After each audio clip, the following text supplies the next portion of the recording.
Toute cette semaine, nous sommes à Bulgnéville, à la Marmite Beaujolaise, et c'est Rémi Lebouc, le chef, qui nous régale. On va réaliser la première recette de cette semaine, donc l'amuse-bouche, avec des petites tomates cerises du jardin notamment. Ouais. On va faire quoi, Rémi? On va faire juste une petite polenta, comme une pizza, si tu veux. D'accord. Avec un peu de concassé de tomates, les herbes du jardin et un petit anchois mariné au citron.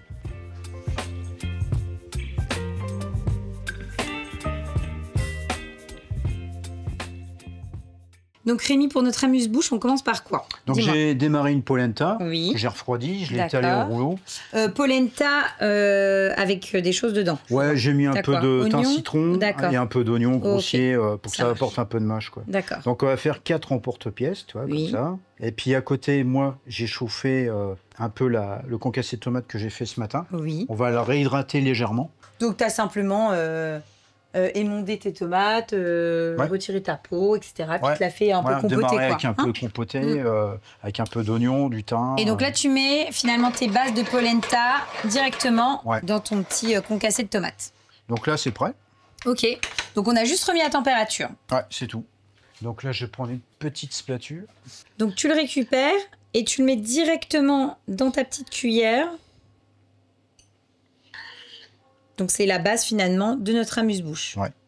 Donc là, je vais rajouter un petit peu au-dessus, concassé comme ça dessus. Et puis on va jouer un peu avec les textures. Je vais couper un peu de tomates cerises. D'accord. Donc brut, cru quoi. Ouais, cru. Donc tu récupères tes petites tomates cerises du jardin. Toi, je mets une petite rondelle comme ça. Ouais, puis là autant jouer le jeu avec les couleurs. Ouais, c'est ça. Et là, t'en mets juste une dessus, ok. Et puis là, on va s'amuser avec nos petites herbes. Donc là, on a fait du persil plat, pareil, du jardin. Comme tu le sais, je suis un chef qui fait énormément dans le jardin. Donc, et puis là, on va mettre un petit peu d'anchois mariné au citron que j'ai fait il y a 2-3 jours. Que tu mets au-dessus. Ouais. Et puis là, notre amuse-bouche sera prêt. Ok, ouais, donc c'est relativement rapide. Finalement, le plus long, c'est le concassé de tomates.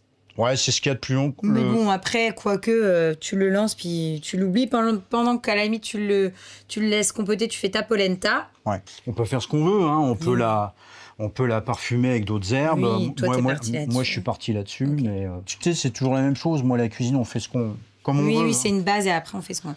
Eh bien, on va la goûter, cette petite cuillère. Plaisir. Avant de goûter, je vais rajouter un petit peu de coriandre aussi, pour amener un peu de fraîcheur.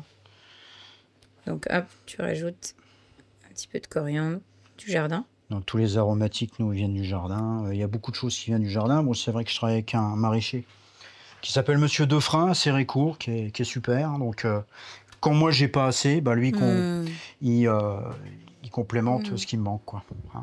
Bon, eh ben, on va goûter. Avec plaisir. On y va, on goûte.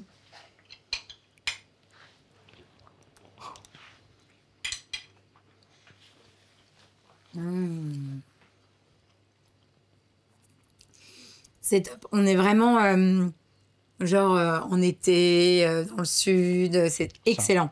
Puis à la fin, tu as la coriandre qui ramène beaucoup de fraîcheur. Alors, ce qui est amusant, c'est que tu tombes sur plusieurs étals de tomates particuliers. Puis la polenta, tu vois, juste là pour faire un petit support, un peu comme une pizza, quoi. Ouais, c'est vrai. Exactement.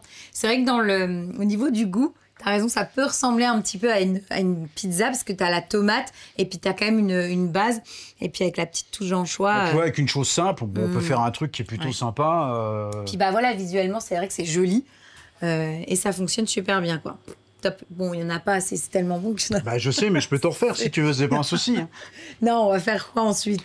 Alors après, on va faire une entrée. Alors c'est un petit hommage à la belle famille du côté de mon frère, parce qu'ils sont d'origine espagnole. D'accord. Donc on va faire, alors j'espère que je vais bien le prononcer, on va faire un ajo blanco. Okay. Donc c'est une soupe froide au lait d'amande. Hein, pas au lait d'amande, si au lait d'amande, on peut dire lait d'amande. Donc je vais vous montrer comment on fait une soupe froide au lait d'amande, parce qu'ils sont d'origine un peu de Séville. Et moi je vais l'associer avec des petits encornets. Ah, trop bien. Des lamelles d'encornet.